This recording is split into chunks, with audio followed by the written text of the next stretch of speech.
during the war, my sister and I always slept together in a big old-fashioned bed in the farmhouse.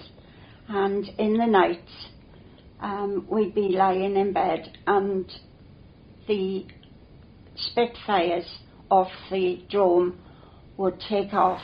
It'd usually be 5, one after the other. And we were in the middle of the flight path of the aerodrome. And then we'd be wondering, I wonder how long they'll be before they come back. Some nights we'd go to sleep and forget about it, and other nights we wouldn't. The boys would never tell us whether they'd lost a pilot or not on a plane. It was always secret. My name is Anne Watkins and I grew up in this village of Upper Clay. During the war years, we had a Polish pilot that lived in the caravan in the field beside us. He had a wife and a young son, about 2 or 3. The little boy, I can remember his name was Michael, but I don't remember his father's name. And he used to go on missions from Fairwood Common during the war. And he'd go out and he'd come home, and before he would land at the aerodrome, he would make a pass over the field and over the house so that his wife and my father knew that he was home safe, and then my father would go to bed. He'd wait until he'd come back from a mission. Every time he'd make this loop, and occasionally he'd make a double loop so that we were sure it was him. My friend lived in a little cottage, also inside the boundary of the aerodrome.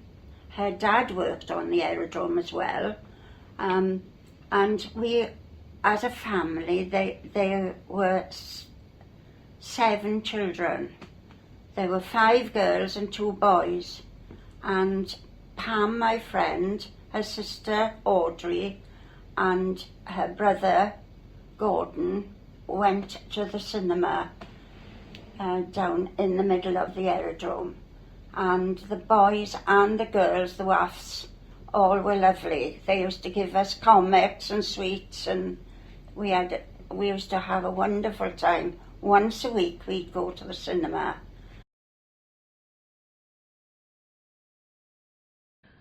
Because we were on the edge of the common and opposite the WAFFS billets, some of them would call in and visit, have a cup of tea, and one of them, she was from Scotland.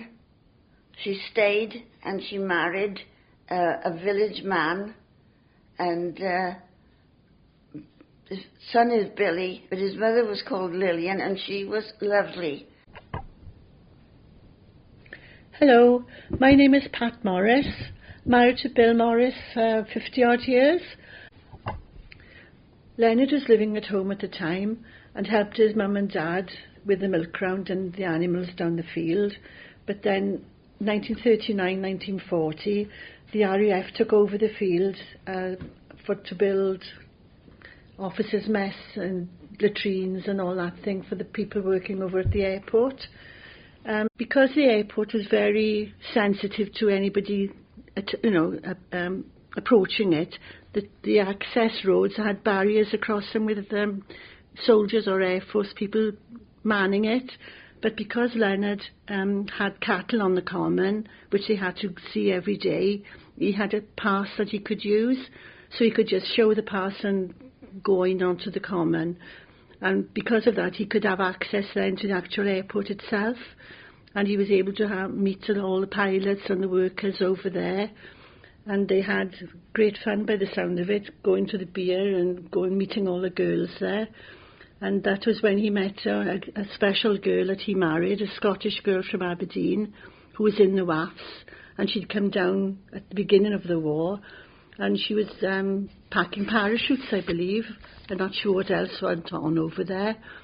And they were married quite soon by the sound of it, because my husband then, Bill, was born in 1944. One evening, my sister was going to the sewing class in in Calais school, and she was coming home from sewing class, come through the WAFFS site, and she got as far as the top of our lane where the sentry boys were, and they said, "Come on, hurry up home now because there's a raid on." And we'd only just got about halfway home, and this terrific bomb dropped on the WAFFS site. They killed 3 of the girls, and they were lucky because most of the girls were all in the dancing up at Calais. I lived at Broadley Farm on the Klein Common, flight path to Fairwood Airport. I also remember the WAFFS out at Black Hills in Hen Park Lane. A bomb dropped and it tipped the fire heaters and it overturned them, and we can remember the screams at Broadley Farm of the WAFFS. But when the bomb dropped, there was this terrific bang, and my sister, me and my mother were walking through the narrow lane getting to the home, and this piece of shrapnel dropped just in front of her. It was about 2 foot long. It was a huge piece, and that had travelled at least 1.5 miles to where it dropped. On the way to school in the morning, I used to take milk to 3 pints to one doctor and 2 nurses in the hospital, and 3 pints to the WAFFS in Forsyth, because I used to go through there to get to school. And unfortunately, one of the nurses that was in the hospital was one of the girls that were killed in Forsyth. I was four years old, 4.5 years old when it started. My dad was home guarding the aerodrome, and Mum was at the farm guarding her children and the rest of the things that's in the farm. Milk round. And we used to go when there was an air raid on. We used to go up into the field, away from the buildings and things, and we used to blankets sitting under the hedge and watching the sentry bombs all the way across from Swansea Bay, from Port Talbot actually, all the way up over to the Velindre Mountains. We could see that from the field where we were, which was quite a sight to see, just these big balls of fire. I grew up in Upper Calais, in one Vawr farm. We had a milk round from the council houses here, down the village, and then a few here and there. And the son was in bed with pneumonia, 12-year-old. And she said, we've had 3 night splits. We can't take much more. Oh, come out to farm, my father said. Well, when she came out to farm, we were milking at 4 o'clock. 27 people came following with her. They'd all had enough for bombing. They thought they'd safe by her because the airport. I remember the people coming out from Swansea, the bus and the lorry out to the farm, thinking they were coming out to safety, but they were actually coming nearer the problem when they're near the aerodrome. They came and we put them up as best we could, and some in the cowshed, some in the barn, some. We had a house full as it was before they came out. I can remember them coming to the yard, and that was it. They happened to be some of our customers where we were allocated during the war with the milk round, and most of them were customers of ours from there, but we didn't tell them to come out. They'd had enough. After 3 nights of bombing, they'd had enough, and out they came. Well, they all came down. There was 9 in my bed. Instead of lengthways, they were across the bed. And my father ran around the village then asking people would they take a couple.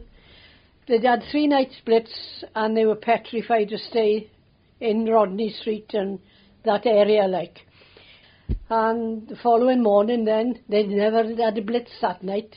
They all trooped back on the Sunday morning, a parade of people back into Swansea. Aye.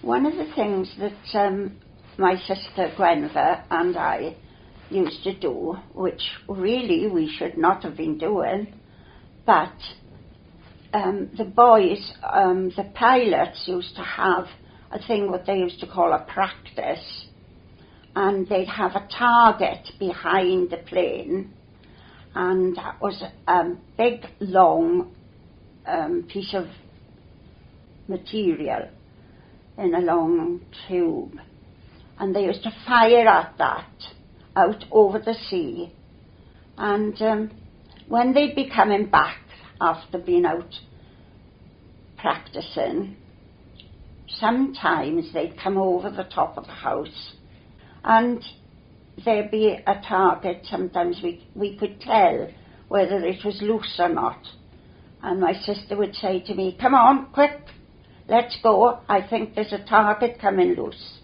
So we'd run up to the top fields, and sometimes it had already come loose.